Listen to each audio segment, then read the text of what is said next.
Welcome to Penrose Learning, where we make understanding easy. You start by cleansing thoroughly, remove makeup and rinse.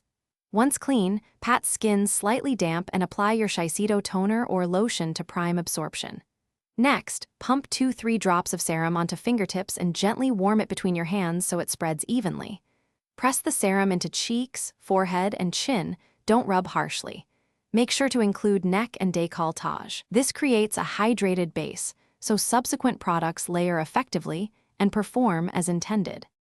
Once the serum settles, apply any targeted Shiseido ampoules or spot treatments to the specific areas. Use about half a pea size and dab gently. Then choose your moisturizer and massage it in upward strokes to lock hydration. This also smooths texture. For morning, follow immediately with a broad-spectrum SPF. For evening, finish with a richer night cream. Make sure to wait 30 to 60 seconds between layers so each product absorbs.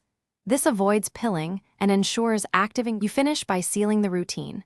Apply a generous SPF in the morning, about a quarter teaspoon for face, or a sleeping mask at night to boost repair. If you notice redness or stinging, stop the newest product immediately and reintroduce items one at a time every 3 days to isolate the cause. Make sure to store Shiseido products in a cool, dry place and keep caps tight to preserve potency. If pilling appears, reduce amount used and rub in with light pressing motions until smooth. Thanks for watching. If this was helpful, leave a like and consider subscribing. See you next time.